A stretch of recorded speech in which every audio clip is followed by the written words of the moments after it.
मित्रांनो नमस्कार। आता आज आपल्याला चालू करायचं आहे इन्फिनिटिव्स। आज आपण 3 चॅप्टर शिकणार आहोत, इन्फिनिटिव्ह, जिरंड्स आणि पार्टिसिपल।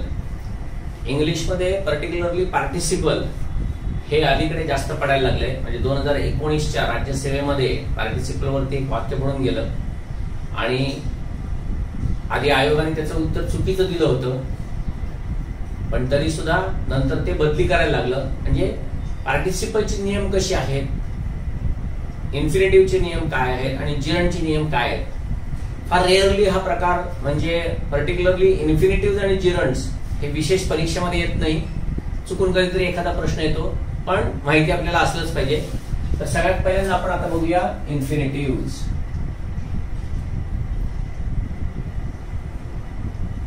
सगळ्यात पहिल्यांदा इन्फिनिटिव्ह्ज म्हणजे काय किंवा इनफायनाइट वर्ब असंही त्याला म्हणतात, इनफायनाइट वर्ब असं पण त्याला म्हणतात। आता याच्यापूर्वी मी तुम्हाला एकदा सांगितलं होतं बघा की फायनाइट वर्ब म्हणजे काय, कारण का त्याच्या बरोबर विरुद्ध आहे ते इनफायनाइट वर्ब आहे। तर फायनाइट वर्ब म्हणजे काय असतं ते सगळ्यात पहिल्यांदा बघा। जसं समजा मी असं म्हटलं, मी त्यांना शिकवले, किंवा दुसरं वाक्य, मी इंग्रजी शिकवले। मित्रांनो तुम्हाला हे माहिती आहे बघा की ह्याच्यामध्ये शिकवण्याची क्रिया इंग्रजीवरती होतीये, त्यामुळे हे ऑब्जेक्ट आहे, आणि इकडे शिकवण्याची क्रिया त्यांच्यावर होते म्हणून हे ऑब्जेक्ट आहे। ही दोन्ही वाक्य जर एकत्र आपण केली तर याला म्हणतात काय, म्हणजे त्याला असं म्हणता येईल, मी त्यांना इंग्रजी शिकवले। आणि आता ह्याच्यामध्ये तुम्हाला दिसेल की हे दोन ऑब्जेक्ट झाले, याला ऑब्जेक्ट 1 किंवा डायरेक्ट ऑब्जेक्ट किंवा ऑब्जेक्ट 2 म्हणजे इनडायरेक्ट ऑब्जेक्ट, असे दोन झाले। महत्वाचं काय तर क्रियापदाला ज्या वेळेला तुम्ही कोण, क्रियापदाला ज्यावेळी तुम्ही काय आणि कोणाला, हे दोन प्रश्न ज्या वेळेला तुम्ही विचारता काय आणि कोणाला, त्यावेळेला तुम्हाला जे मिळतं ते नेहमी ऑब्जेक्ट असतं। काय विचारल्यानंतर जे मिळतं ते डायरेक्ट ऑब्जेक्ट असतं, आणि कोणाला विचारल्यानंतर जे मिळतं त्याला इनडायरेक्ट ऑब्जेक्ट असं म्हणतं, इनडायरेक्ट ऑब्जेक्ट असं म्हणतात। म्हणजे तुम्हाला हा नियम माहिती आहे। हे मुद्दामून सांगण्याचं कारण एवढंच आहे की तुम्हाला हे पक्क माहिती आहे की सब्जेक्ट हा नेहमी नाऊनच असतो, आणि जसा सब्जेक्ट हा नेहमी नाऊन असतो त्याचप्रमाणे ऑब्जेक्ट हा सुद्धा कायम नाऊनच असतो। म्हणजे थोडक्यात सब्जेक्ट आणि ऑब्जेक्ट हे नेहमी नाऊनच असतात। मग भले ते कॉमन नाऊन असतील, ऍब्स्ट्रॅक्ट नाऊन असतील, प्रॉपर नाऊन असतील, काय वाटेल ते असेल, पण ते नाऊन असतात, बरोबर आहे। बर, आता हे आपल्याला इथे काय शिकायचं ते बघा। फायनाइट वर्ब्स म्हणजे काय की जे वर्ब्स हे कशाबरोबर, तर सब्जेक्ट प्रमाणे आणि टेन्स प्रमाणे जे चेंज होतात त्याला फायनाइट वर्ब असं म्हणतात, ज्याला मराठीमध्ये तुम्ही विकारी क्रियापद असं म्हणतात। म्हणजे बघा तुम्हाला माहितीये की मी जर घेतलं तर आपण शिकवणे हे क्रियापद मराठीमध्ये मी शिकवतो असं घेतो, पण हेच जर स्त्रीलिंगी झालं तर मी शिकवते असं पण होतं। हेच ज्या वेळेला मीच्या ऐवजी इकडे आम्ही घेतलं तरी शिकवतो होणार आहे, पण जर इथे तू घेतलं तर इथे आपण म्हणतो तू शिकवतोस, त्यापुढे आपण स लावत असतो। मुलगी असेल किंवा स्त्रीलिंगी असेल तर तू शिकवतेस, पण हे जर तुम्ही असेल तर आपण काय करतो बघा, तुम्ही शिकवता, बरोबर आहे। हेच जर ते असेल म्हणजे अनेक वचन असेल तर आपण हेच म्हणतो, ते शिकवतात।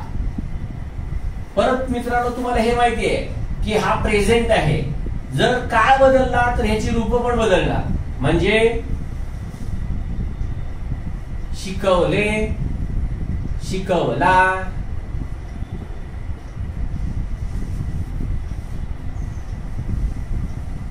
आणि शिकवली। म्हणजे आईने मला चपाती शिकवली वगैरे वगैरे। म्हणजे सांगायचं फक्त काय की कर्म ज्याप्रमाणे असतं त्याप्रमाणे हे बदली होत असतं। सांगायचं एवढंच आहे की प्रेझेंट टेन्स मध्ये वेगळं रूप आहे, पास्ट टेन्स मध्ये वेगळं रूप आहे, फ्युचर मध्ये गेलो तरी तिकडे सुद्धा वेगळंच रूप होणार आहे. मी शिकवेन किंवा तो शिकवेल किंवा ते शिकवतील. म्हणजे परत टेन्स प्रमाणे आणि कर्त्याप्रमाणे ही रूप जी असतात ती बदली होतात. हे जसं मराठीमध्ये आहे तसंच इंग्लिश मध्ये पण आहे. म्हणजे तुम्हाला माहिती आहे की इंग्लिश मध्ये जर आय, वी, यू आणि दे हा जर करता असेल तर यांच्यासाठी तुम्ही टीचर्स वापरणार आहात, बरोबर आहे. पण तेच करता जर थर्ड पर्सन सिंग्युलर असेल म्हणजे ही, शी किंवा इट मध्ये असेल तर त्याच्यासाठी तुम्हाला टीचेस वापरावं लागतं. म्हणजेच कर्त्याच्या वचनाप्रमाणे हे क्रियापद बदलतंय. जसं इथे मराठीमध्ये बदलते तसंच ते इंग्लिश मध्ये पण बदलते. त्याचप्रमाणे टेन्स मध्ये सुद्धा बदलते. म्हणजे हेच जर तुम्ही पास्ट मध्ये गेलात तर या सर्व कर्त्यांसाठी म्हणजे याच्यासाठी आणि याच्यासाठी या दोघांसाठी तुम्हाला टॉट वापरायला लागतं. परत जर तुम्ही फ्युचर मध्ये गेलात तर परत यांच्यासाठी आणि यांच्यासाठी दोघांसाठी शॅल किंवा विल यांच्यानंतर नेहमी काय येतं तर नुसतं टीच येतं. परत कंटिन्युअस मध्ये गेलात तर तुम्हाला माहितीये एमिजार करून क्रियापदाला आयएनजी वापरायला लागतं. ही सगळी जी आहे म्हणजे या क्रियापदांना काही मर्यादा आहेत. कुठल्या मर्यादा आहेत की हे क्रियापद तुम्ही सगळ्यांसाठी वापरू शकत नाही. करता जर थर्ड पर्सन सिंग्युलर असेल तर हे तुम्हाला क्रियापद वापरता येत नाही. म्हणजे या क्रियापदाला कुठं वापरायच्या याच्या मर्यादा आहेत आणि त्या मर्यादालाच म्हणतात फायनाइट वर्ब्स. कळलं की ते चेंज होत राहतात. म्हणजे इकडे टीचर्स झालं, इकडे टॉट होतं, नंतर शॅल विल टीच होतं, परत इकडे काय होतं एमिजार टीचिंग होतं. परफेक्ट मध्ये गेलं तर हॅव किंवा हॅज टॉट होतं. परफेक्ट कंटिन्युअस मध्ये गेलं तर परत हॅव हॅज बीन टीचिंग होतं. म्हणजे थोडक्यात ही सगळी जी क्रियापद आहेत ती बदलतात आणि ती बदलतात म्हणून त्याला फायनाइट वर्ब असं म्हणतात. म्हणून इकडे फायनाइट वर्बची व्याख्या दिली बघा की जे वर्ब सब्जेक्ट प्रमाणे आणि टेन्स प्रमाणे ज्या वेळेला चेंज होतं त्यावेळेला त्याला फायनाइट विकारी क्रियापद असं म्हणतात. मग हेच जर इनफायनाइट वर्ब म्हणजे काय असं जर केलं तर अर्थातच ते चेंज होत नाहीत. आता ते कसे चेंज होत नाहीत ते आपण बघूया म्हणजे तुम्हाला समजेल.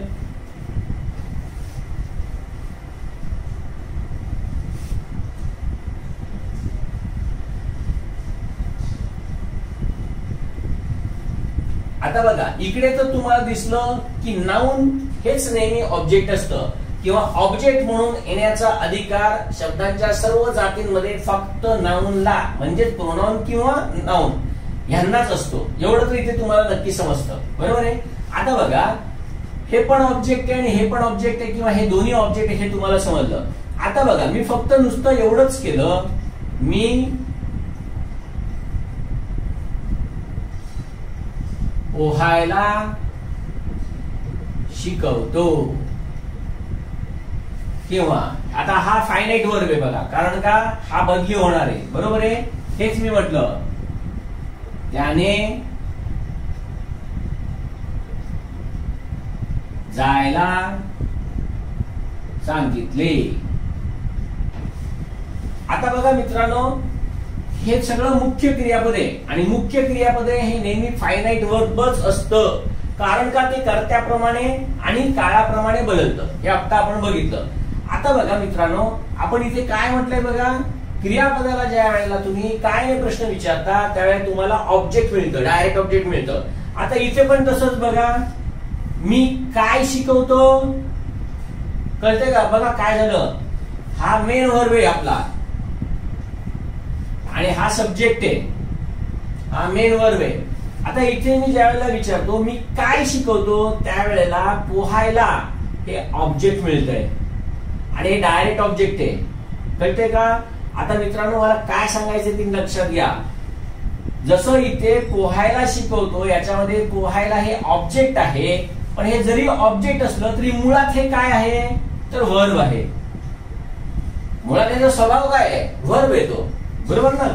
मग हे जे वर्ब आहे तो इथे वर्ब हा इथे ऑब्जेक्ट प्रमाणे कार्य करतोय आणि ऑब्जेक्ट हे नेहमी नाउन असतं. त्यामुळे हे वर्ब इथे नाउन प्रमाणे कार्य करतंय. तेच इकडे पण बघा, त्याने काय सांगितलं असं जर मेन वर्बला तुम्ही प्रश्न विचारला तर तुम्हाला दिसतंय ऑब्जेक्ट आहे, बरोबर आहे. पण ऍक्च्युली मुळात हे आहे काय, वर्ब आहे. म्हणजे वर्बच पण ऑब्जेक्ट प्रमाणे कार्य करतंय. म्हणजेच हे इथे दोन्ही क्रियापद आहेत, या दोन्ही वाक्यामध्ये नाउन प्रमाणे कार्य करतायत जरी वर्ब असली तरी. बरोबर आहे. म्हणजे वर्ब प्रमाणे असली तरी सुद्धा ती नाउन म्हणून कार्य करत आहेत. आणि ती ज्या वेळेला नाउन म्हणून कार्य करतात त्यावेळेला मित्रांनो याची रूप कधीही बदली होत नाहीत.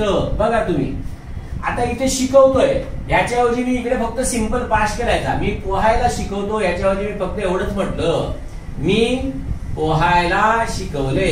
बघा मित्रांनो हे मेन वर्ब मात्र बदली झाले म्हणून ते फायनाइट आहे, पण हे नाही बदली झाले. बघा मी पोहायला शिकवले. हेच मी पुढे असं पण म्हणू शकतो. बघा मी पोहायला शिकवतो, मी पोहायला शिकवले, मी पोहायला शिकवेन. परत हे बदली झालंय, हे बदली झाले पण हे नाही बदली होते. हेच मी म्हटलं मी पोहायला शिकवत आहे.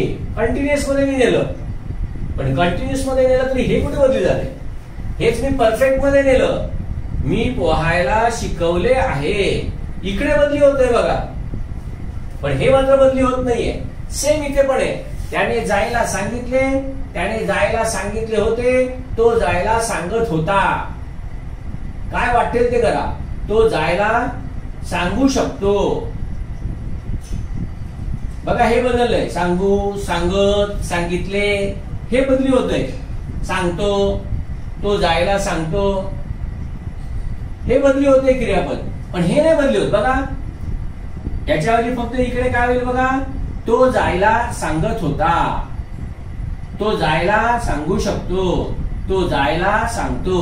परत हे क्रियापद ते मात्र तिन्ही ठिकाणी तसंच राहिलेलं आहे. म्हणून जे सब्जेक्ट प्रमाणे आणि टेन्स प्रमाणे, बघा सब्जेक्ट इकडे त्याने तो झाला तरी पण हे नाही बदली झालंय. कळतंय. जे बदली होत नाही त्याला इनफायनाइट वर्ब असं म्हणतात. बर ते आता इनफायनाइट वर्ब आहे, हे वाक्यामध्ये नाउन प्रमाणे कार्य करते. हे तर तुम्हाला दिसतंय. बघा इथे पण नाउन आहे, इथे पण नाउन आहे. बरोबर.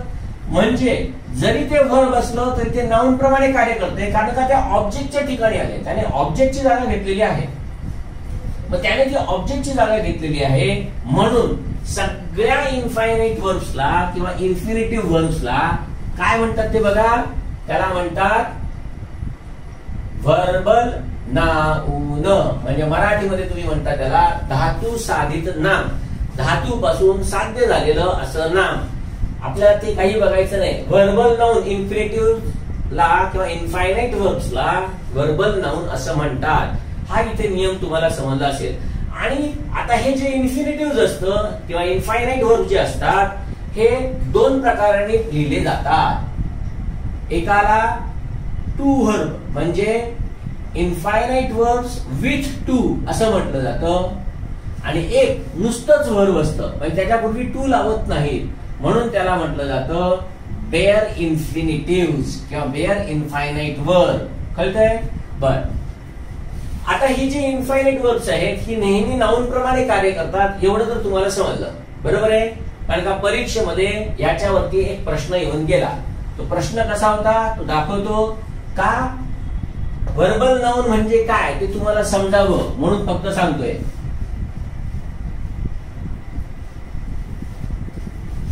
आता बघा मित्रांनो, मी समजा असं म्हटलं ही डिसाइडेड टू लिव्ह, एवढंच लिहिलं. ही डिसाइडेड टू लिव्ह म्हणजे काय, त्याने सोडण्याचा निर्णय घेतला. काय सोडण्याचं ते मी मुद्दामून दिलं नाही, मला सांगायचं फक्त एवढंच आहे की बघा मी जर असं लिहिलं त्याने सोडण्याचे ठरवले. काय ठरवले, काय काय ऑब्जेक्ट आलाय. कळतंय का. ही डिसाइडेड टू लिव्ह, त्याने सोडण्याचे ठरवले. कळतंय. म्हणजे इथे हा ऑब्जेक्ट आहे. जसा हा ऑब्जेक्ट आहे तुम्हाला सूत्र माहिती आहे की सब्जेक्टच्या नंतर वर्ब असतो आणि वर्ब नंतर सगळ्यात पहिल्यांदा ऑब्जेक्ट असतो, आणि वर्बच्या नंतर पहिल्यांदा नेहमी ऑब्जेक्टच असतो. म्हणजे हा ऑब्जेक्ट कसा आहे तो तुम्हाला इंग्लिशच्या या सूत्राप्रमाणे सुद्धा समजतो, तसंच मराठीमध्ये सुद्धा जर तुम्ही काय विचारलं तरी समजतो. इकडे सुद्धा तुम्ही असं विचारू शकता काय what did he decide, what did he decide, त्याने काय ठरवले ते इकडे लिहिलंय. म्हणजे व्हॉटच्या प्रश्नाने तुम्हाला नेहमी ऑब्जेक्ट मिळतं, एवढं मित्रांनो समजलं पाहिजे. अजून बघा, समजा मी असं म्हटलं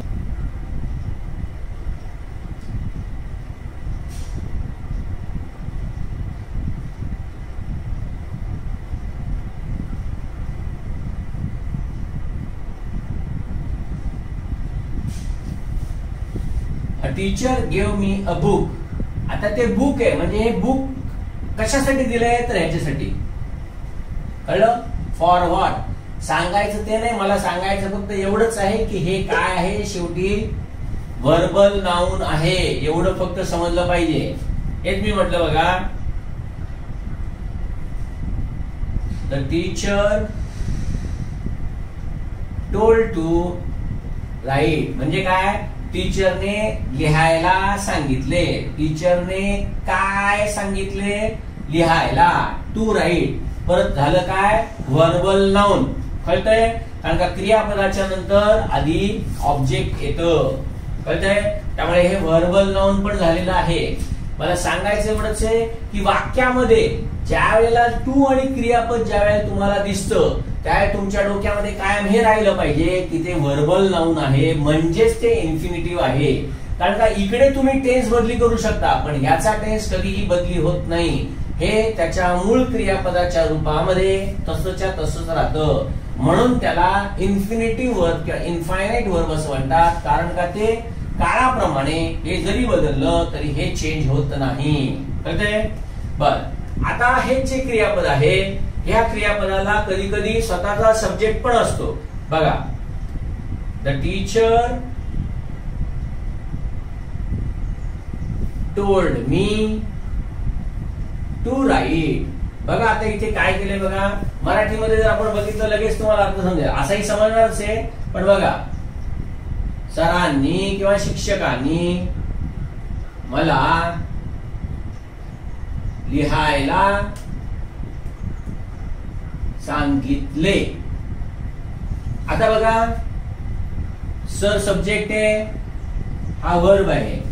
आता इथे सांगण्याची क्रिया कशावर झाली आहे बघा, सांगण्याची क्रिया सगळ्यात पहिल्यांदा माझ्यावरती झाली आहे आणि माझ्यावरती झाली आहे, त्यामुळे हा ऑब्जेक्ट आहे आणि ह्याच्यानंतर मी ही क्रिया करणार आहे. बरोबर आहे? म्हणजे हे इन्फिनिटिव्ह वर्ब आहे, तुम्हाला समजतंय? आणि ह्या इन्फिनिटिव्ह वर्ब आहे, हे इथे स्वतःचं सब्जेक्ट घेऊन आले. हे वाक्याचं सब्जेक्ट नाही तर इनफायनाइट वर्बचं सब्जेक्ट आहे. कारण का लिहिणारा मी, जसं इथे सांगणारा सर, तसं इथे लिहिणारा मी.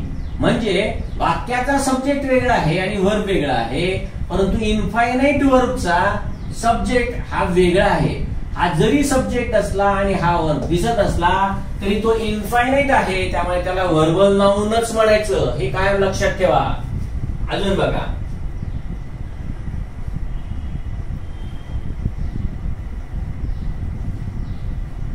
he was involved in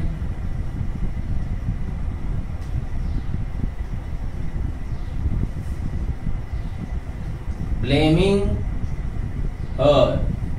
अर्थात बघा, तो तिला ब्लेम करण्यामध्ये इन्व्हॉल्व्ड होता, म्हणजे त्याच्यामध्ये सामील होता. तिला ब्लेम करण्यामध्ये तो सामील होता, असा याचा अर्थ झालाय. आता मित्रांनो बघा, इकडे तुम्हाला ना इन्फिनिटिव्ह जे दिसतंय ना त्याच्या अगोदर नाउन दिसतंय. बरोबर आहे? इकडे या इन्फिनिटिव्हच्या अगोदर इथे तुम्हाला क्रियापद दिसतंय. बाकी काही नाही समजलं चालेल. तुम्हाला इन्फिनिटिव्ह दिसतंय का फक्त बघा, कळतंय?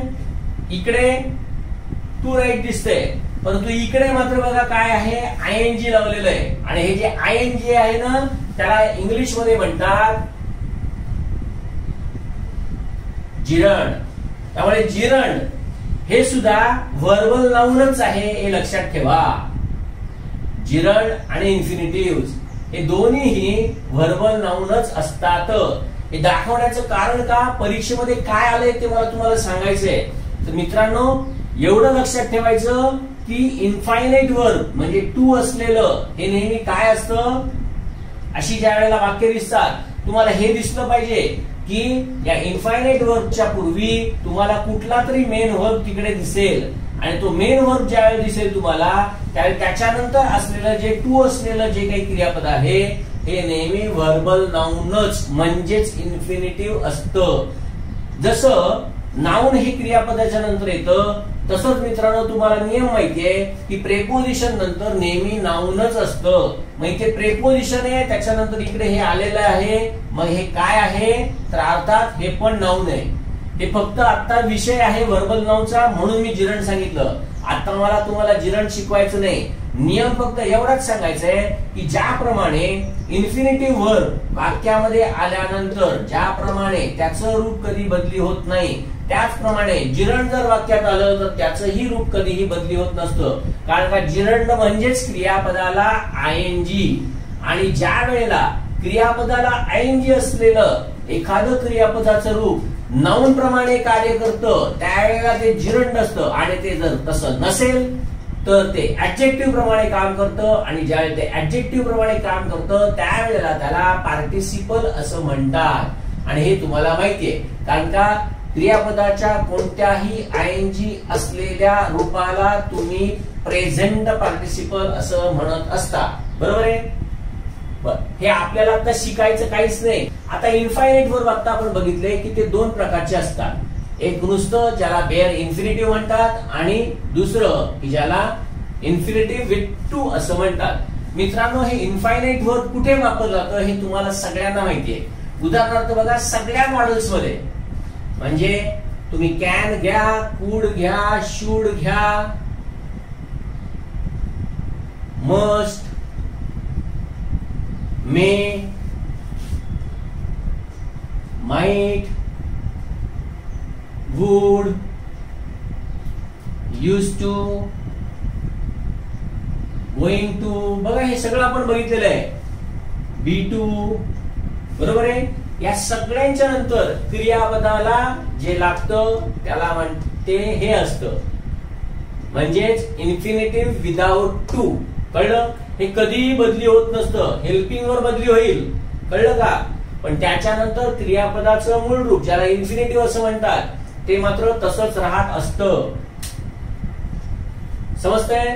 तर इकडे एकदा वापरतो आपण तसंच बघा यालाही वापरतो बघा. हे आपण शिकलेलो आहे नीड नॉट आणि डेअर नॉट. यांच्यानंतर सुद्धा नुसतं व्हर्ब वापरलं जातं. तर हे जे आहेत इन्फिनिटिव्ह वर्बचे उपयोग हे उपयोग तुम्हाला माहिती आहे परीक्षेमध्ये येत पण नाही. नियम काय सांगायचा फक्त की हे इन्फायनाइट वर्ब सगळ्या मॉडेलसाठी वापरतात. ज्याप्रमाणे ते सगळ्या मॉडेलसाठी वापरतात त्याचप्रमाणे आता हे कुठे वापरतात ते आता आपल्याला बघायचंय. तर मोस्टली इंग्लिश मधली जेवढी म्हणून क्रियापद आहेत त्या सगळ्यांच्या पुढे नेहमी टू व्हर्ब लागत असतं. जसं he decided to marry at the age of 30. म्हणजे तिनं 30व्या वर्षी लग्न करायचं ठरवलं. आलंय काय मेन क्रियापदाच्या नंतर आलेलं हे infinitive. He wanted to tell everyone. बघा परत मेन वर्ब आहे याच्यानंतर इन्फिनिटिव्ह आहे. आता याच्यानंतर तुम्हाला या इन्फिनिटिव्हचा ऑब्जेक्ट दिसतोय. He wanted to tell everyone. त्याला प्रत्येकाला सांगायची इच्छा होती. बरोबर आहे. म्हणजे या क्रियापदानंतर हे सांगायचंय बघा मेन वर्बच्या नंतर आलेलं आहे हे टू लावून आलेलं आहे आणि जे टू लावून आलेलं आहे ते इन्फिनिटिव्ह आहे आणि यालाच व्हर्बल नाउन असं म्हणतात. कारण का यांनी ऑब्जेक्टची जागा घेतलेली आहे आणि ऑब्जेक्ट हे नेहमी नाउन असतं त्यामुळे याला व्हर्बल नाउन असं म्हणतात. समजतंय. अजून बघा परीक्षेमध्ये येऊन गेलेलं वाक्य आहे टू अर्न इज ह्युमन. बघा इथे काय झालं मेन वर्ब आहे त्यामुळे इथे हे काय आहे बघा इन्फिनिटिव्ह आहे आणि हे वाक्याचा सब्जेक्ट आहे आणि सब्जेक्ट हा पण नेहमी नाऊनच असतो, त्यामुळे हे पण इन्फिनिटिव्ह आहे, पण वाक्यात सब्जेक्टचं कार्य करत आहे. याच्यावरती एक परीक्षेमध्ये प्रश्न येऊन गेला, हेच वाक्य दिलं त्याच्यामध्ये, आणि वाक्य दिल्यानंतर इथे असं दिलं, एक काय अंडरलाईन केलं गेलं, याला या शब्दाला अंडरलाईन, टूअर या शब्दाला अंडरलाईन केलं गेलं, आणि पेपर सेटरनी काय विचारलं, द अंडरलाईन वर्ड इज, म्हणजे असं दिलं, what is the underline word, म्हणजे अंडरलाईन वर्ड काय आहे. आणि मग इथे खाली दिलं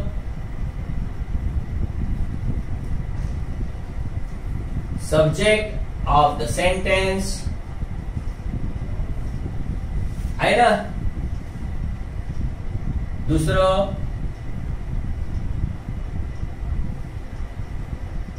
सब्जेक्ट ऑफ द वर्ब, कारण का हा वर्ब आहे ना, या वर्बचा हा सब्जेक्ट आहे, इकडे कसं या वर्बचा हा ऑब्जेक्ट आहे, कळतंय का, इथे या वर्बचा हा सब्जेक्ट आहे, तर ते दिलं. आणि बाकीचे दोन पर्याय अजून वेगवेगळे दिले, ते राहू दे. मेन मला सांगायचं काय ते बघा, परीक्षेमध्ये काय झालं, ऍक्च्युली टू अर्न हे क्रियापदाचा सब्जेक्ट पण आहे, तसंच वाक्याचा पण सब्जेक्ट आहे, त्यामुळे इथे हे दोन्ही उत्तर बरोबर यायला पाहिजे होती, पण आयोगाने ना त्याच्यामध्ये फक्त हेच उत्तर ठेवलं. ऍक्च्युली हा प्रश्नच खरा म्हटलं तर कॅन्सल व्हायला पाहिजे होता, किंवा कारण का ही एक इंग्लिश मधली प्रसिद्ध अशी म्हण आहे, जसं आपण मराठीमध्ये म्हणतो चुकणे म्हणजे माणूस होय, तेच फक्त इकडे इंग्लिश मध्ये अशा पद्धतीने म्हटलेलं आहे.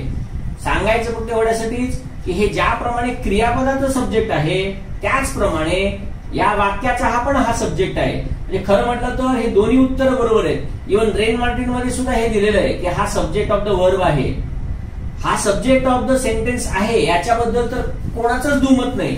थोडक्यात सांगायचं काय की हे दोन्ही आहे, सब्जेक्ट ऑफ सेंटेन्स पण आहे आणि सब्जेक्ट ऑफ वर्ब पण आहे. आणि असं जरी असलं तरी आयोगाने मात्र शेवटपर्यंत हेच उत्तर फक्त कायम ठेवलं. अर्थात हा प्रश्न कॅन्सल व्हायला पाहिजे होता, पण तो केला नाही. सांगायचं फक्त एवढ्यासाठी की मित्रांनो, परीक्षेमध्ये सुद्धा कधी असं विचारलं जाईल, एक लक्षात ठेवा ही दोन्ही उत्तर बरोबर आहेत, त्यामुळे उद्या जर परीक्षेमध्ये हाच प्रश्न पुन्हा आला आणि जर त्याच्यामध्ये हे दोन्ही जर दिलं तुम्हाला, म्हणजे ए आणि बी हे दोन्ही बरोबर आहेत, तर अर्थात उत्तर तेच आलं पाहिजे. कळतंय? बर, त्यामुळे हेच इन्फिनिटिव्ह वाक्याचा सब्जेक्ट म्हणून पण काम करतंय आणि क्रियापदाचा ऑब्जेक्ट म्हणून पण काम करतंय. हेच बघा, मी असं म्हटलं, to see is to believe. याच्यावरती हा एकच प्रश्न येऊन गेलेला आहे की हे क्रियापदाचं काय आहे, सब्जेक्ट आहे का वाक्याचं सब्जेक्ट आहे का काय आहे, अशा प्रकारे एकदाच प्रश्न येऊन गेलाय. बाकी या ग्रामरवरती अजूनपर्यंत म्हणजे 1984 पासून 2019 पर्यंत हा एकमेव प्रश्न या पर्टिक्युलरली ग्रामरच्या भागावरती आलेला आहे. बाकी या पलीकडे अजून कधीही प्रश्न विचारला गेला नव्हता. आता दुसरी जी क्रियापद आहे ती सगळ्यात महत्वाची आहे, ती काय आहे ती बघा.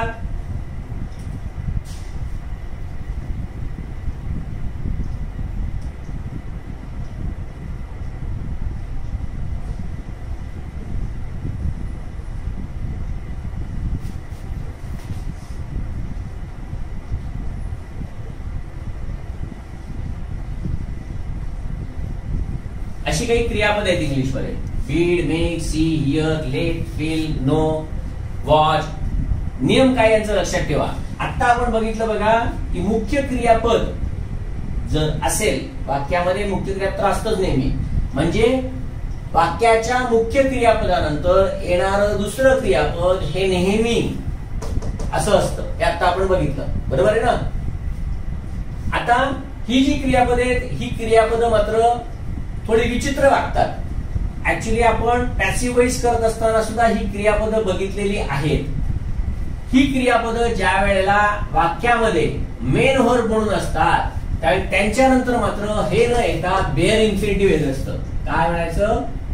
Bare infinitive. बेअर इन्फिनिटिव्ह म्हणजेच काय? Infinitive without to. Infinitive without to हे असं येत असतं. आता बघा, समजा असं म्हटलं, वी हियर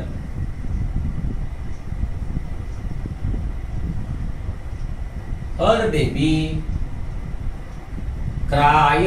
बघा काय केलंय, हे मुख्य क्रियापद आहे आणि या मुख्य क्रियापदाच्या नंतर ज्या वेळेला वाक्यामध्ये दुसरं क्रियापद येतं त्यावेळेला त्याला या क्रियापदांसाठी बेअर इन्फिनिटिव्ह वापरायला लागतं, इतर क्रियापदांसाठी टू वापरायला लागतं, पण या क्रियापदांसाठी मात्र नेहमी असंच वापरायला लागतं.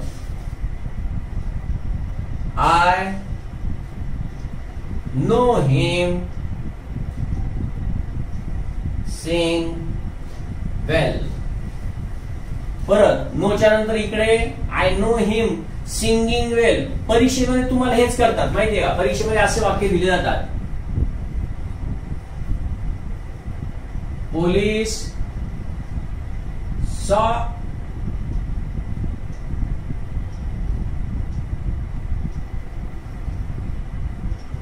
some people parking their cars in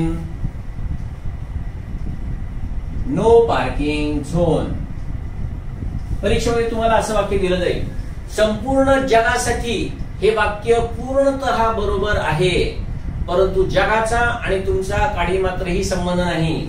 तुम्हाला फक्त ही क्रियापद माहिती असली पाहिजेत आणि ही क्रियापद ज्यावेळी तुम्हाला वाक्यामध्ये दिसतात त्यावेळी तुम्हाला फक्त एवढंच समजलं पाहिजे की हे चूक आहे, इथे काय पाहिजे, बेअर इन्फिनिटिव्ह असं पाहिजे.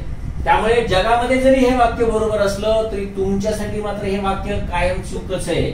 उद्या परीक्षेमध्ये असं दिलं जाईल, we hear her baby cry, आणि खाली अजून दुसरं असं वाक्य देतील, जसं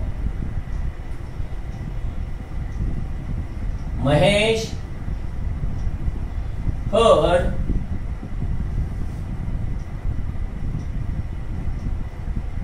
her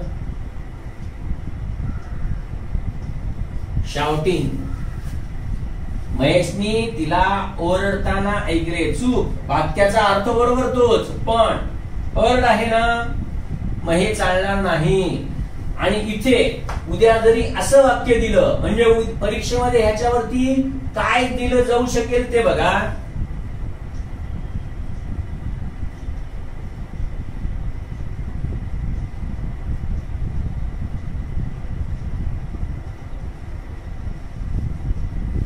इथे काय आयएनजी घालून दिलं, इकडे काय केलं बघा, टू घालून दिलं.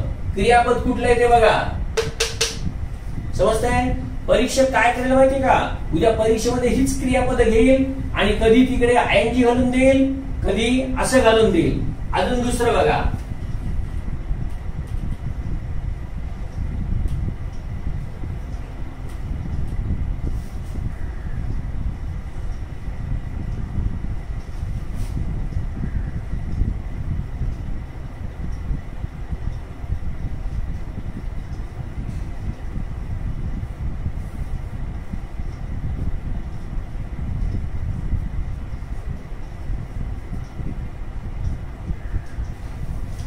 Mahesh is making me take a peg of whisky. म्हणजे महेश मला विस्कीचा पेग घ्यायला लावत आहे.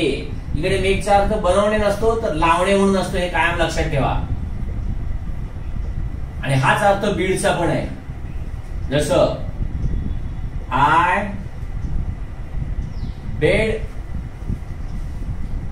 Bed him move from Mumbai. मी त्याला मुंबईहून हलायला लावले. हलायला म्हणजे तिकडून शिफ्ट व्हायला सांगितलं दुसरीकडे, ते मूव आहे तर शिफ्ट घ्या, कळते ना. म्हणजे परीक्षेमध्ये उद्या तुम्हाला अशी 3 वाक्य दिली जातील या क्रियापदांबरोबर, अजूनपर्यंत दिलेली नाहीत पण दिली जातील. आणि त्यावेळेला तुम्हाला हे समजलं पाहिजे की बाबा या क्रियापदांच्या नंतर कधीही टू पण लागत नाही, आयएनजी असलेलं पण लागत नाही. जे इथे दाखवलं बघा, आयएनजी असलेलं पण चालत नाही. इथे फक्त आणि फक्त बेअर इन्फिनिटिव्ह म्हणजेच विदाउट टू इन्फिनिटिव्ह आलं पाहिजे. हे कायम लक्षात ठेवा. आता थोडस या क्रियापदाकडे जाऊ, कारण का हे अतिशय महत्वाचं क्रियापद आहे.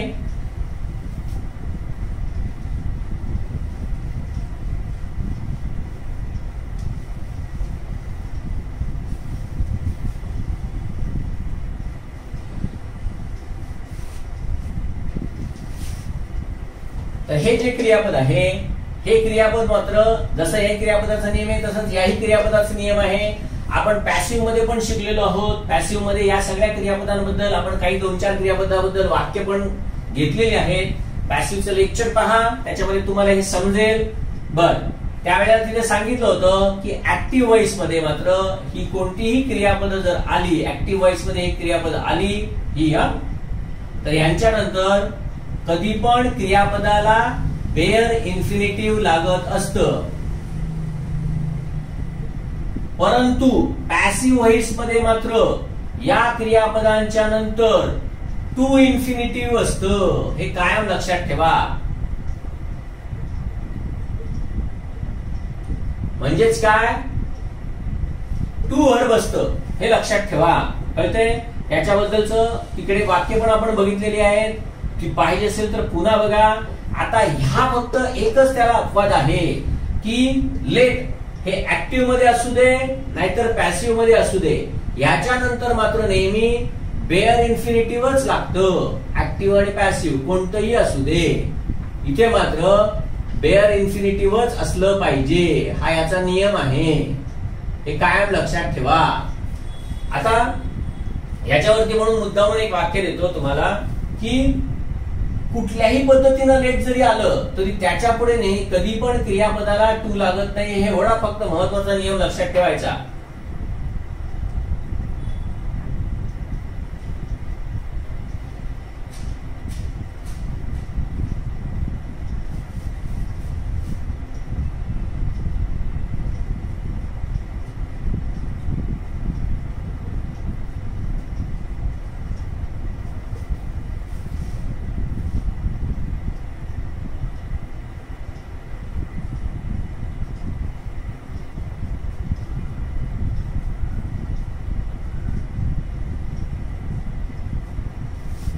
बघा, इकडे विलच्या नंतर घेतलंय, त्या अर्थी इथे मुख्य क्रियापदाप्रमाणे काम करत आहे. लेट हे मुख्य क्रियापदाप्रमाणे काम करू दे, नाहीतर अजून कसं पण काम करू दे. नियम महत्वाचा हाच, लेटच्या नंतर कधी पण टू असलेलं लागत नाही. हे तर तुम्हाला माहितीच आहे. लेटच्या वाक्यामध्ये लेट ज्या वेळेला हेल्पिंग वर्ब म्हणून असेल त्यावेळेस सुद्धा पण लागणार नाही. हेच मी समजा असं म्हटलं पॅसिव्ह व्हॉइस मध्ये, let the party to be attended, तरी पण चालणार नाही. कारण का, लेटचा नियम कधीच टू लावायचं नाही. म्हणजे तिकडे नुसतं late the party be attended एवढंच आलं पाहिजे. थोडक्यात लेटचा नियम कायम लक्षात ठेवायचा. लेटच्या नंतर कधीही बेअर इन्फिनिटिव्ह म्हणजेच वर्ब विदाउट टू असंच असलं पाहिजे. आता ह्याच्यावरती परीक्षेमध्ये एक वाक्य येऊन गेलं आणि ते वाक्य बघा, ते पण वाक्य आपण यापूर्वी बघितलेलं आहे. ते वाक्य असं होतं,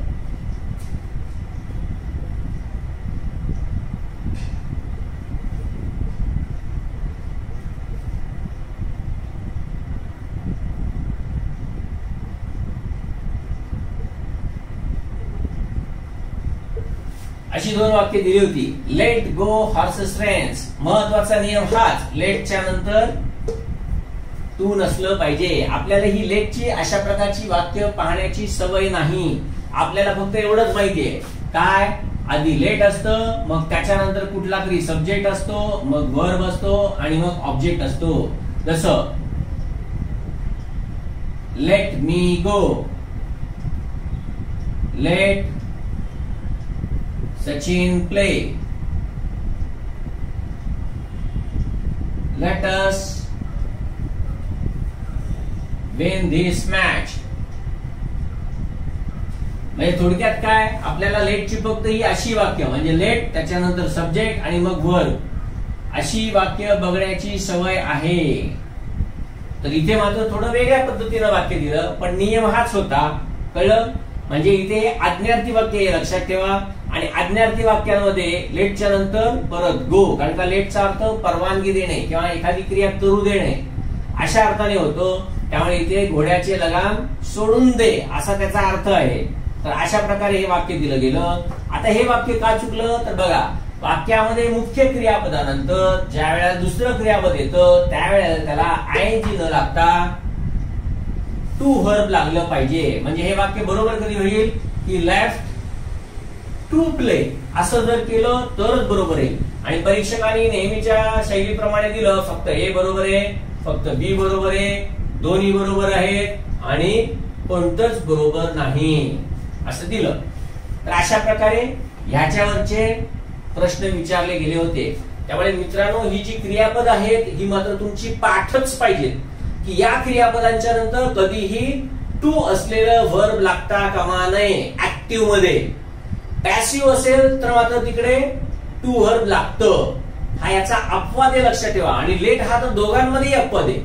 वाक्य ऍक्टिव्ह असू दे नाहीतर वाक्य पॅसिव्ह असू दे, ऍक्टिव्ह आणि पॅसिव्ह या दोघांमध्ये सुद्धा लेटच्या नंतर कधीही टू असलेलं वर्ब असता कामा नये किंवा म्हणजेच क्रियापदाच्या पूर्वी टू असता कामा नये. तिथे नेहमी फक्त बेअर इन्फिनिटिव्ह चालतं. हा नियम सगळ्यात महत्वाचा लेटच्या बाबतीत लक्षात ठेवा. आता अजून या इन्फिनिटिव्ह वरती काय काय पडू शकतं किंवा पडलेलं आहे ते आता आपण बघूया. इन्फिनिटिव्ह हे वर्बल नाऊन आहे हे कायम लक्षात ठेवायचं, बरोबर आहे. आता याच्यावरती काय प्रश्न विचारले जातात म्हणजे मित्रांनो, आता सांगितल्याप्रमाणे इन्फिनिटिव्ह हे कुठे पण असू शकतं, बरोबर आहे. एका परीक्षेमध्ये खूप सोपा प्रश्न पण कसा पडला गेला तो बघा.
मित्रांनी 4 वाक्य दिलेत, एवढी भरपूर आहेत कारण का एकदम सोपा रूल आहे. परीक्षेमध्ये काय येऊन गेलं ते बघा.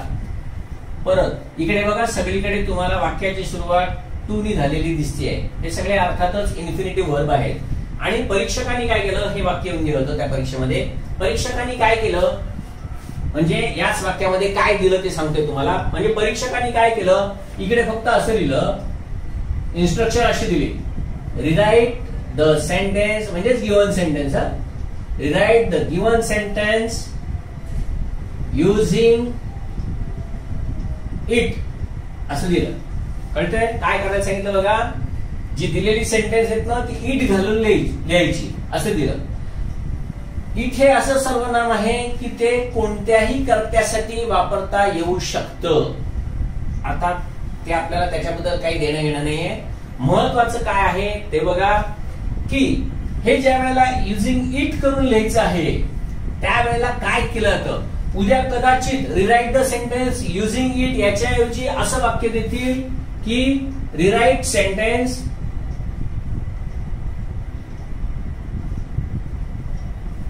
Beginning with it.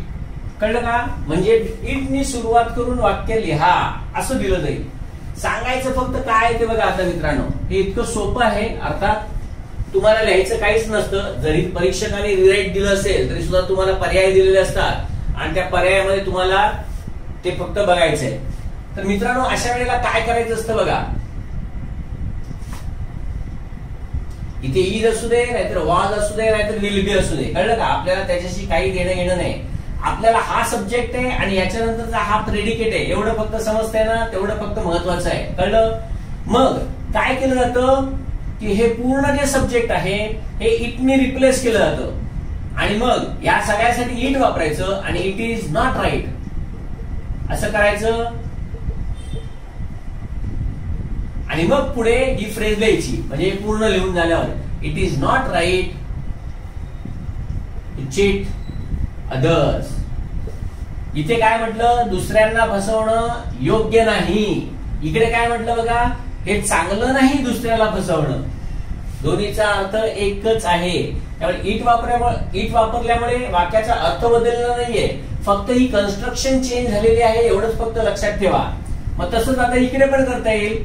काय करायचं, it is not easy for us to hit boundaries to such a bowler. म्हणजे अशा प्रकारच्या गोलंदाजाला बाउंड्री मारणं सोपं नाही. कळतंय? To live without air is impossible परीक्षेमध्ये येऊन गेलेलं वाक्य आहे. म्हणजेच काय, हवेशिवाय जगणं अशक्य आहे. परत करताना फक्त काय करायचं, इट इज इम्पॉसिबल. बाकी पुढचं तसंच, टू लिव्ह विदाउट एअर. मग इथे पण तसंच होणार आहे. काय, it is my favourite timepass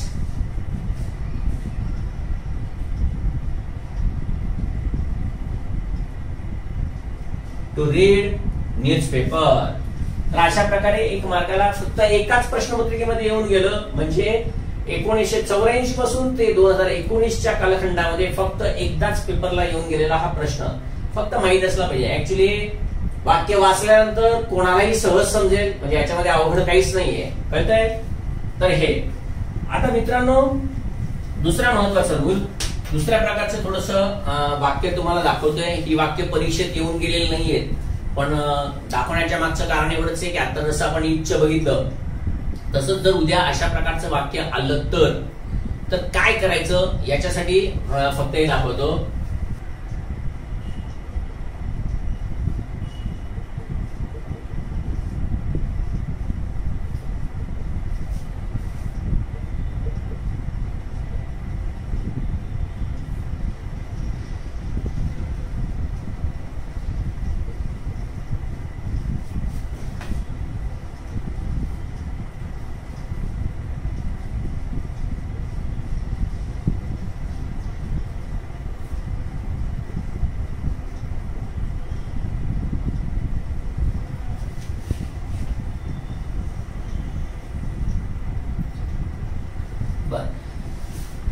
उद्या समजा परीक्षेमध्ये तुम्हाला असं दिलं, सीम, क्लेम आणि ऍपियर ही याच्यामधली मुख्य क्रियापदं आहेत की जी अशा प्रकारे वापरले जातात.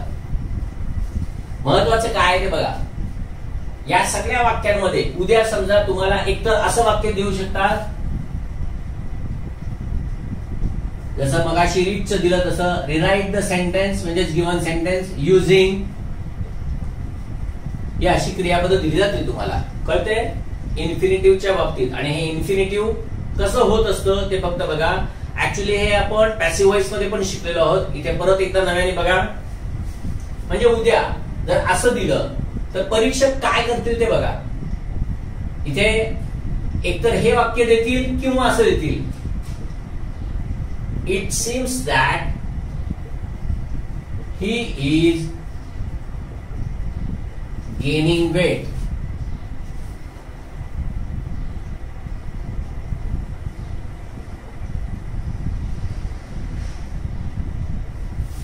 वेट गेन होणं म्हणजे काय तुम्हाला माहितीये. वेट गेन आणि वेट लॉस हे माहितीये तुम्हाला. तर it seems that he is gaining weight. इथे काय दिलंय, फक्त त्याचं वजन वाढत आहे. कळतंय? इथे काय दिलंय, असं दिसतं की त्याचं वजन वाढत आहे. उद्या तुम्हाला सांगितल्याप्रमाणे एक तर rewrite the sentence using seem, claim किंवा ऍपियर असं दिलं जाईल, किंवा उद्या हे असं सेंटेन्स दिलं जाईल आणि तुम्हाला इन्स्ट्रक्शन अशी दिली जाईल की make simple sentence of the given complex sentence किंवा नुसतंच गिवन सेंटेन्स असं देतील. परत आपल्याला इकडे सिंपल सेंटेन्स म्हणजे काय, कॉम्प्लेक्स सेंटेन्स म्हणजे काय हे अजिबात शिकायचं नाही. या प्रकरणाचा हा भाग आहे म्हणून मी तुम्हाला हे सांगतोय. हे परीक्षेमध्ये येण्याची शक्यता आहे. परत पेपर मी सेट करत नाही, पण अजून पुढे काय काय येऊ शकतं यासाठी फक्त सांगतोय. हे आपण पॅसिव्ह मध्ये ऑलरेडी शिकलेलो आहोत. तर तुम्ही पॅसिव्ह मध्ये शिकताना बघा मी तुम्हाला असं सांगितलं होतं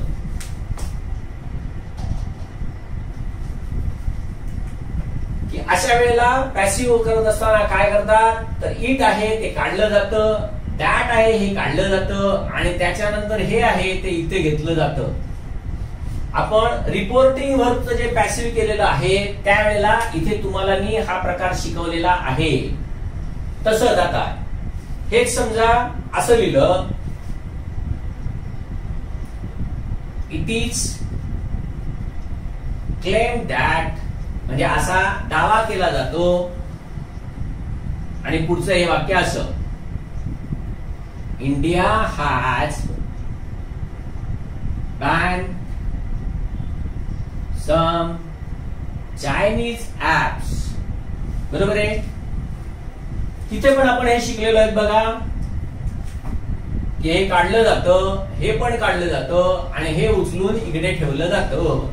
मग असं ज्या वेळेला होतं त्यावेळेला काय होत असतं हे आपण तिकडे शिकलेलं आहे की हे जे पुढचं जे असतं हॅज किंवा इज, इथे जे दिसतंय इज किंवा हॅज, हे जे आहे ह्यांचं काय केलं जातं, इन्फिनिटिव्हचं रूप वापरलं जातं.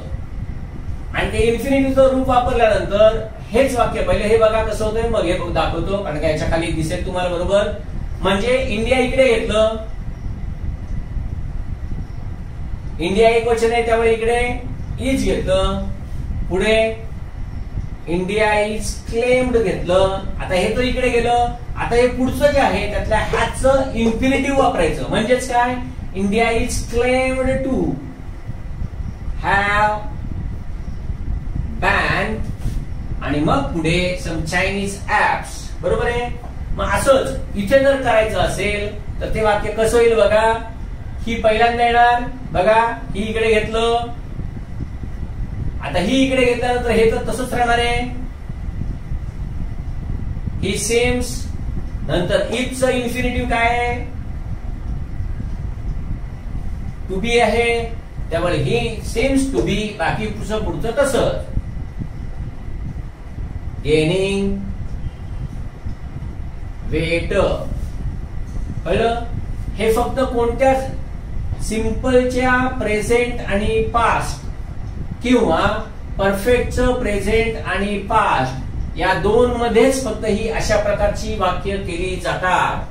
हे सांगायच्या मागचं मित्रांनो कारण फक्त एवढंच आहे की इंग्लिश मध्ये ज्या ज्या वेळेला तुम्हाला कॉम्प्लेक्स सेंटेन्स आणि कंपाऊंड सेंटेन्स यांचं ज्या वेळेला सिंपल सेंटेन्स बनवायला लागतं, काय म्हटलं बघा मी, ज्या वेळेला तुम्हाला परीक्षेमध्ये कॉम्प्लेक्स सेंटेन्स किंवा कंपाऊंड सेंटेन्स, कॉम्प्लेक्स आणि कंपाऊंड सेंटेन्स यांचं ज्या वेळेला तुम्हाला परीक्षेमध्ये सिंपल सेंटेन्स बनवण्यासाठी ज्या वेळेला दिलं जातं त्यावेळी सगळ्यात पहिल्यांदा तुम्हाला ते वाक्य इन्फिनिटिव्हनी करता येत आहेत का हे बघायचं असतं.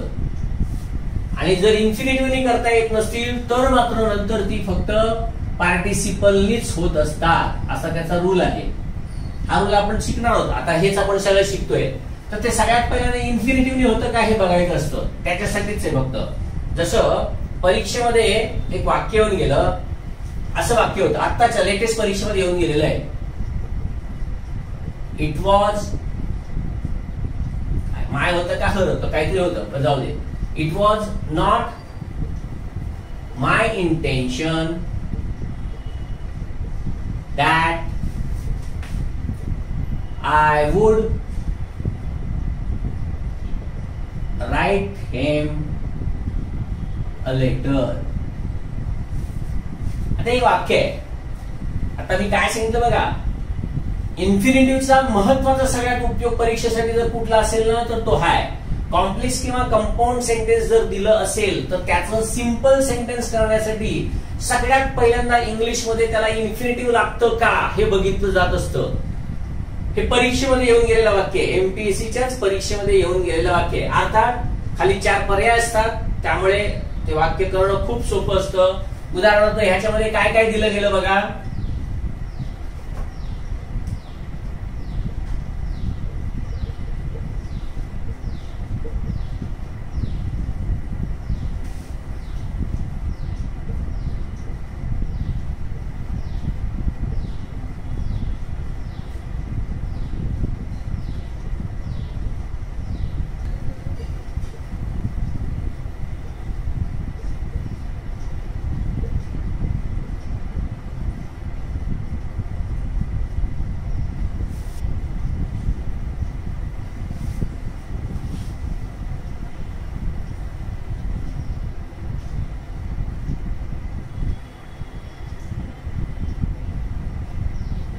तर मित्रांनो परीक्षेमध्ये असं वाक्य दिलं गेलं बघा.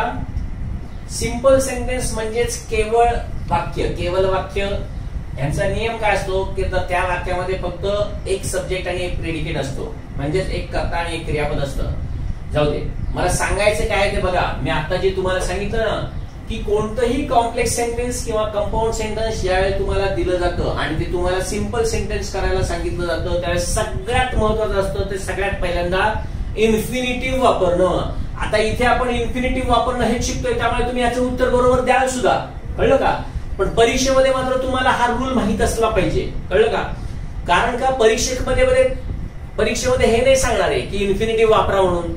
अर्थात या परीक्षेमध्ये इन्फिनिटिव्ह वापरा म्हणून दिलं होतं, हे एक सगळ्यात महत्वाचं आहे. म्हणजे या परीक्षेमध्ये असं दिलं होतं की make a simple sentence using infinitive verb असं दिलं होतं. त्यामुळे या परीक्षेमध्ये तर हे उत्तर सोपं आहे. पण उद्या परीक्षेमध्ये मात्र असं दिलं जाणार नाही, हे लक्षात ठेवा. याचं कारण का बघा की उद्या समजा मीच पेपर सेटर आहे, ज्यावेळी मी हे बघतो त्यावेळी मला सगळ्यात पहिल्यांदा ही 2 वाक्य सुचतात. आणि सगळ्यात महत्वाचं मित्रांनो तुम्हाला हेच सांगायचंय की हे पण सिंपल सेंटेन्स आहे. Writing a letter to him was not my intention, हे पण सिंपल सेंटेन्स आहे. It was not my intention to write him a letter, हे पण सिंपल सेंटेन्स आहे. And this both sentences are grammatically correct, ही grammatically दोन्ही sentences correct आहेत. पण ती जरी करेक्ट असली तरी इन्स्ट्रक्शन काय दिले तर इम्पेरेटिव्ह वापरून करा, म्हणून फक्त हे वाक्य बरोबर होतं. उद्या ह्याच्याऐवजी जर समजा पेपर सेटरने असं दिलं find out the correct simple sentences from the given alternatives किंवा गिव्हन ऑप्शन्स असं जर दिलं आणि जर मग उद्या याला ABCD असं करून दिलं तर मात्र तुमची ही दोन्ही पण वाक्य सिंपल सेंटेन्स म्हणून बरोबर होतील. हा मित्रांनो सगळ्यात महत्वाचा नियम आहे. कॉम्प्लेक्स सेंटेन्स कुठलं पण असेल किंवा 2 कंपाऊंड सेंटेन्स दिले किंवा कंपाऊंड सेंटेन्स असेल, म्हणजे कॉम्प्लेक्स सेंटेन्स असू दे, कंपाऊंड सेंटेन्स असू दे किंवा 2 सिंपल सेंटेन्स असू दे. काय म्हटलं बघा मी आता, किंवा 2 सिंपल सेंटेन्स असू दे.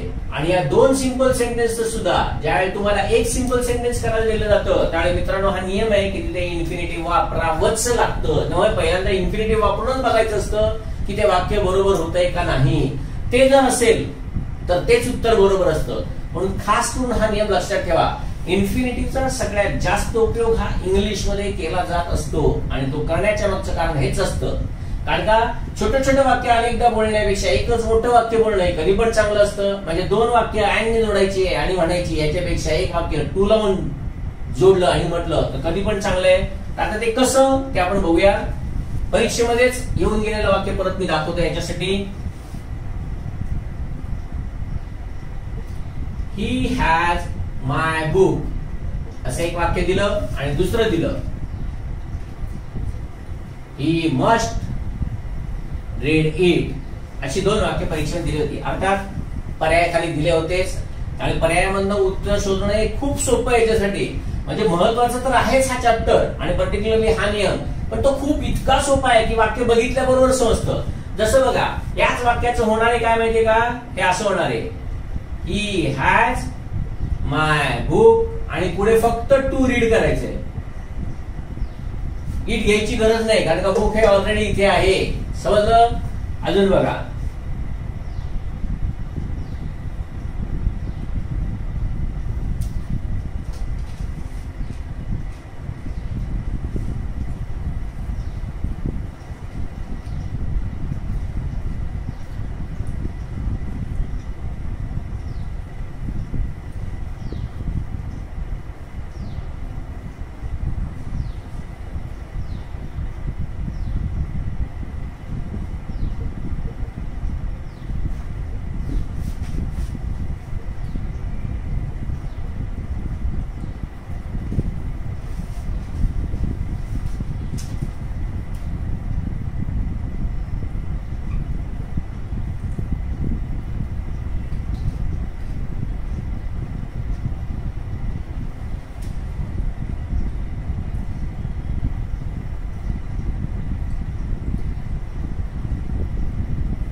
असं वाक्य आहे बघा.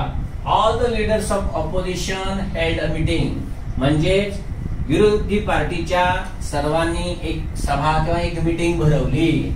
दे wanted to protest against hike in fuel prices. फ्युएलच्या प्राइसेस वाढतायत ते तुम्हाला माहिती आहे. तर इथे काय दिलंय, दे वॉन्टेड म्हणजे ही सगळ्यांना काय पाहिजे होतं, तर दे वॉन्टेड टू प्रोटेस्ट, विरोध दर्शवायचा होता. कशाबद्दल, तर सरकारने जे काही फ्युएल प्राइसेस वाढवलेले आहेत त्याच्या विरुद्ध. आता अशी दोन वाक्य, दोन सिंपल सेंटेन्स दिलेत आणि आता ह्याचं तुम्हाला सिंपल सेंटेन्स करायला सांगितलं. दोन सिंपल सेंटेन्सचं एक सिंपल सेंटेन्स करायला सांगितलं. बघा किती सोपं असतं हे. तसंच येणार आहे, all the leaders of opposition held a meeting. परत काय, to protest against the hike in, कळलं का, फ्युएल प्राइसेस. इतकं सोपं आहे. त्यामुळे हे अत्यंत महत्वाचं आहे पण अत्यंत सोपं पण आहे. त्यामुळे ह्याच्यामध्ये एक मार्क सहज मिळून जात असतो.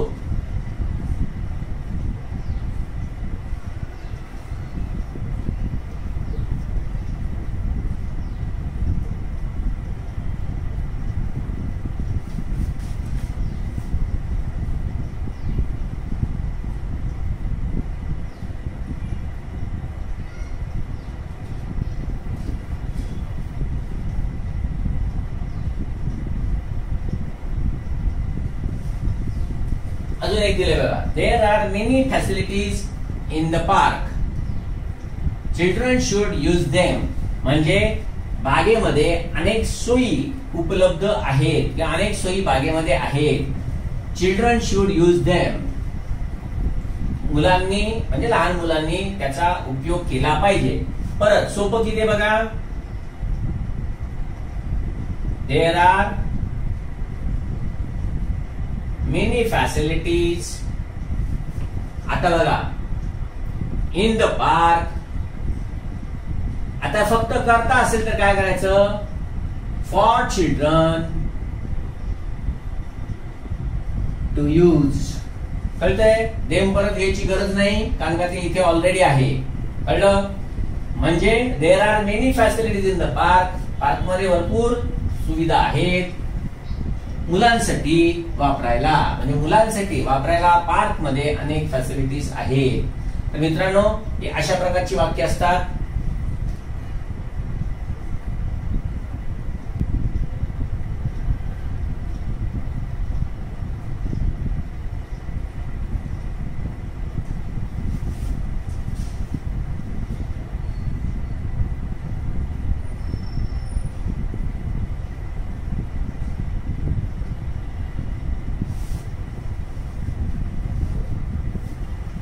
हे पण एक अजून एक असं वाक्य आहे बघा, he had a lot of wealth and he had a lot of wealth and he should help the poor. परत he had a lot of wealth इकडून घ्यायचं, to help the poor. तर अशी वाक्य असतात, सोपी आहेत तशी, काही याच्यामध्ये अवघड नाहीये.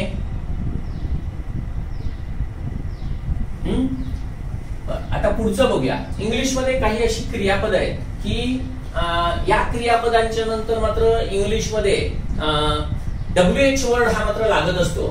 आणि हा WH वर्ड लागतो म्हणजे कशासाठी लागत असतो तर इन्फिनिटिव्ह घेण्यासाठी अशी काही क्रियापदांना WH वर्डची आवश्यकता असते. नो, वंडर, आस्क, डेमॉन्स्ट्रेट अशी काही क्रियापद आहेत. बरीच अशी क्रियापद आहेत. परीक्षेमध्ये अजून पण MPSC मध्ये हा प्रश्न येऊन गेला नाहीये, पण मुद्दाम सांगतोय कशासाठी कारण का CDSच्या परीक्षेमध्ये बँकिंगच्या परीक्षेमध्ये मात्र ज्या वेळेला त्यांना स्पॉट द एरर विचारली जाते त्यावेळेला मात्र हे विचारलं जातं आणि त्यासाठी हे खूप महत्वाचं आहे. जसं बघा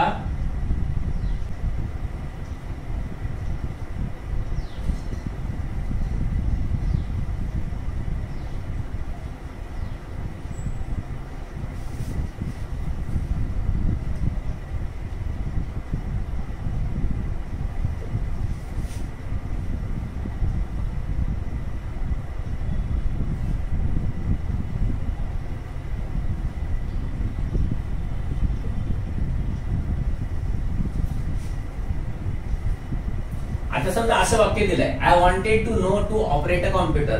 बरोबर आहे. तर हे नाही I wanted to know how to operate a computer म्हणजे वाक्याचा अर्थ तुम्हाला समजला पाहिजे. त्याला माहिती करून घ्यायची होती कॉम्प्युटर चालवायचा. कॉम्प्युटर कसा चालवायचा ही त्याला माहिती करून घ्यायची होती. मला आश्चर्य वाटलं हे कसं करायचं असं वाक्य झालं पाहिजे. म्हणजे मित्रांनो सांगायचं एवढंच आहे फक्त.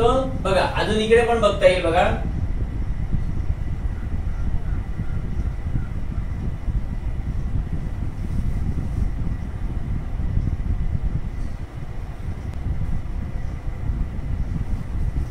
He asks everyone to escape from this debt.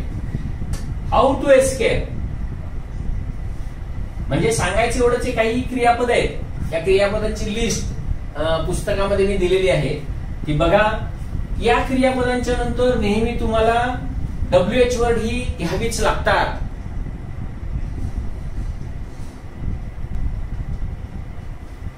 No one understood to write an apology letter म्हणजे कोणालाही समजलं नाही अपॉलॉजी लेटर लिहायचं म्हणजे माफीचं पत्र ज्याला म्हणतात.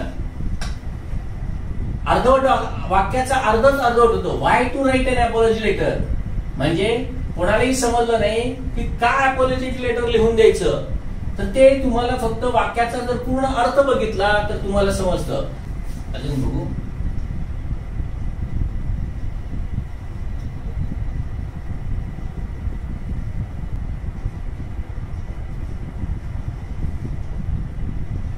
बघा वाक्याचा अर्थ काय होतो. आम्ही चर्चा केली काय या प्रॉब्लेम वरती सोल्युशन कसं काढायचं कसं कसं वी डिस्कस किंवा हाऊ टू फाइंड किंवा व्हेन टू फाइंड कधी काढायचं याच्यावरती सोल्युशन आणि हे आपल्याला समजलं पाहिजे.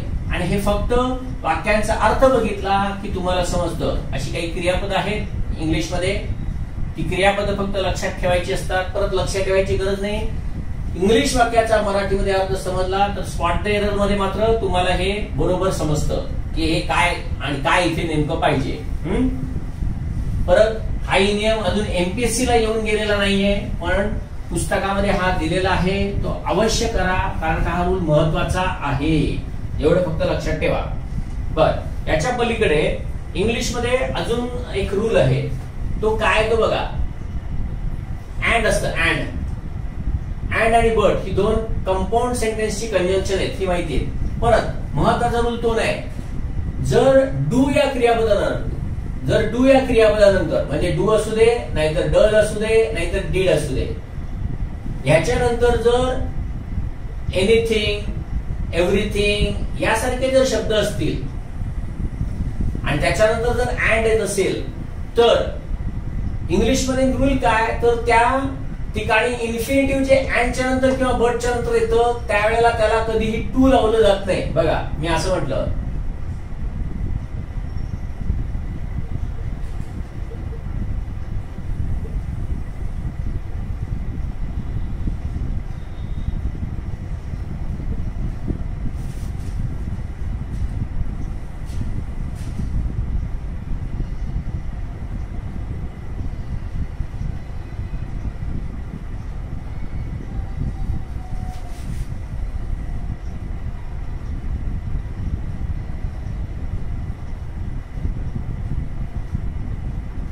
एक्सेप्ट पण असा शब्द आहे.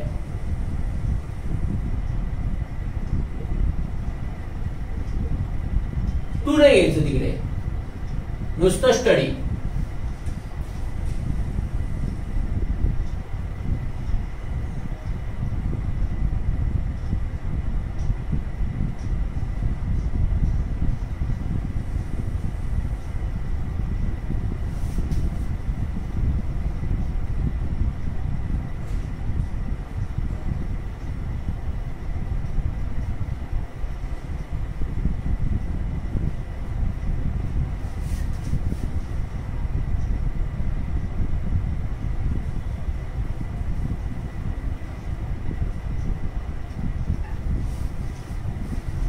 बघा, एकतर डू, डज किंवा डीड याच्यानंतर हे शब्द दिसत आहेत तुम्हाला.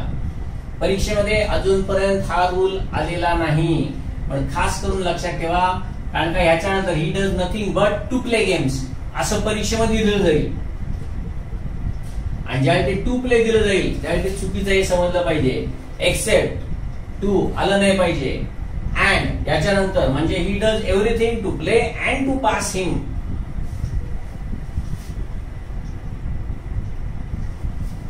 He does everything to play and pass his time nicely. म्हणजे इथे पण परीक्षेमध्ये असं दिलं जाईल, he does everything to play and to pass his time. वाटताना आपल्याला बरोबर वाटेल. नियम फक्त काय सांगायचा आहे की and, but आणि except ही जी तीन आहेत ही अशी आहेत की ह्यांच्यानंतर येणारं जे इन्फिनिटिव्ह असतं त्याला कधीही टू लागत नाही. हा याचा नियम आहे. आणि त्यांच्या अगोदर हे फिक्स आहे. एनिथिंग, एव्हरीथिंग, कळलं, हे फिक्स आहे. असं असेल तर पुढे कधीही त्याला टू लागत नसतं. हा याचा सगळ्यात महत्वाचा रूल. आता इथे बघा असं दिलं,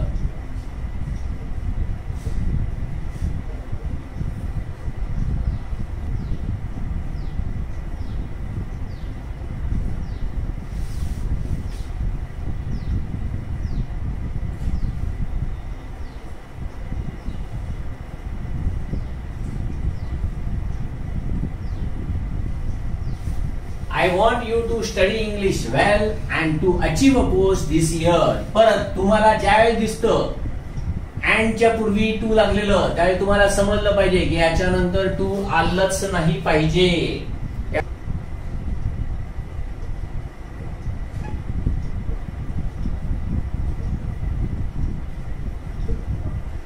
कारण का देताना ते मुद्दामून अशी मोठी मोठी वाक्य देतील.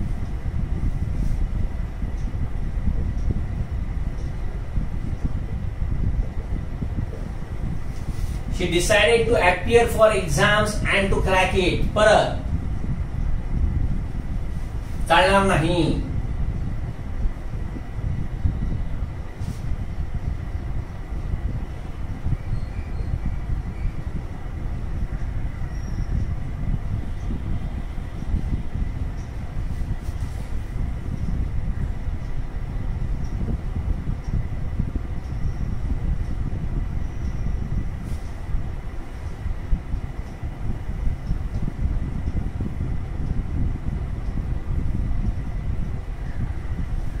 परत we decided to hire a cab and to see all sights in Delhi.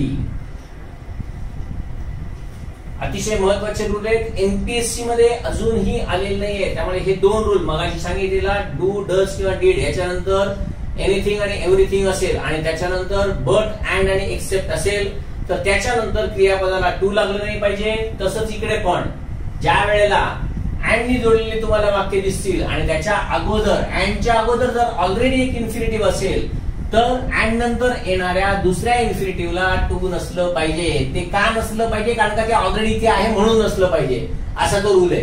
म्हणजे इथे काही बेअर इन्फिनिटिव्ह लागणार नाहीये, एवढं मात्र लक्षात ठेवा. कळतंय? तर हा सगळ्यात महत्वाचा नियम आहे, तो लक्षात ठेवा.